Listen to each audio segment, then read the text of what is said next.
Yawmun Jadid with Mohammed Sheikh and Zahir Basa. Monday to Friday, 7 to 9 a.m. Central African Time. Live from our Durban studios.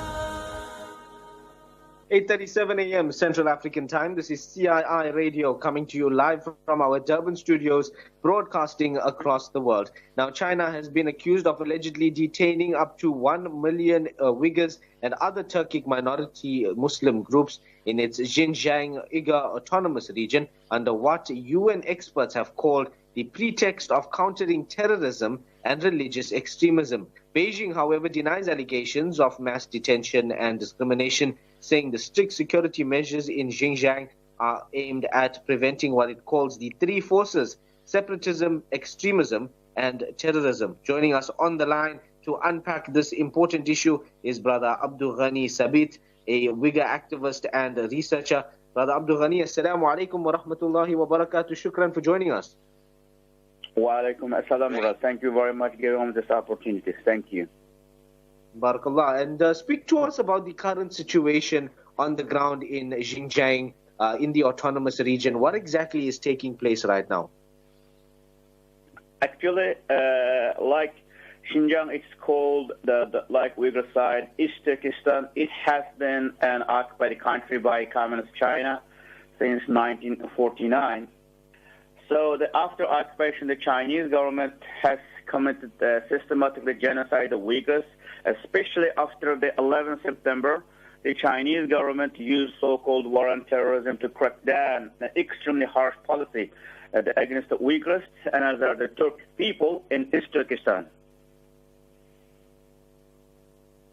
And of course, one of the things we do know is the Chinese government has limited and censored information that gets into the autonomous region, but also information that leaves the region itself. What is the current state of censorship like in the province? Sorry again? Can you tell us about the state of censorship? We know that a lot of information that is available to the Uyghur community in this part of China is restricted. What are these restrictions currently like? Look, brother.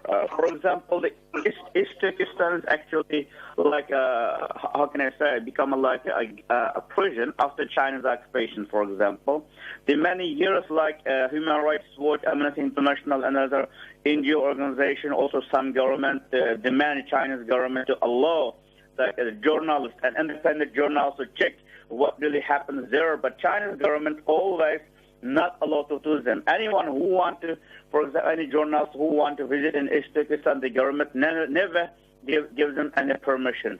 Because the Chinese government, you know, East Turkestan is an occupied country. The Chinese government main game is to destroy the Uyghur culture, Uyghur language, and the Uyghur nation, because the Chinese government wants East Turkestan forever as a part of China. So that's why there are a lot of atrocities which carried out by Chinese government. For example, like after the 11th September, the Chinese government used so-called war on terror, and for the Uyghurs not allowed to study their own language at the primary school until university, for example. And also the Chinese government every year, every chance to demolish the Uyghurs culture. For example, all the buildings, and for example, any Uyghurs who wear the Uyghur traditional clothes, or, for example, the Islamic clothes, the government labels them separatists and terrorists. For example, anyone who has family abroad, for example, just labels them. You have like links to the separatist group, blah blah, something like this. Actually, the Uyghurs in East Turkestan, Eastern occupied country, the Uyghurs want to get back, reestablish their country, but Chinese government labels them separatists, and Chinese government, you know what? At the moment, the so-called war, like a terrorism, so government just use some so-called one terror for their own benefit to crack down, for example, kill, torture.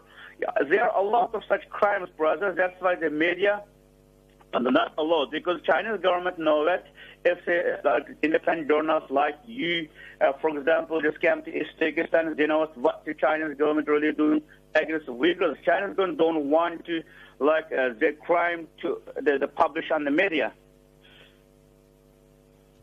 And let's talk about the United Nations General Assembly that's currently taking place in New York. Is it likely that this issue will be brought up perhaps by other states during this time? It's a very difficult question, brother. For example, like years and years, the Uyghurs, like we demand from the Muslim the countries and the Muslim scholars, for example, like the Uyghurs and the East Turkistan people are Muslim, and also Chinese government violated human rights.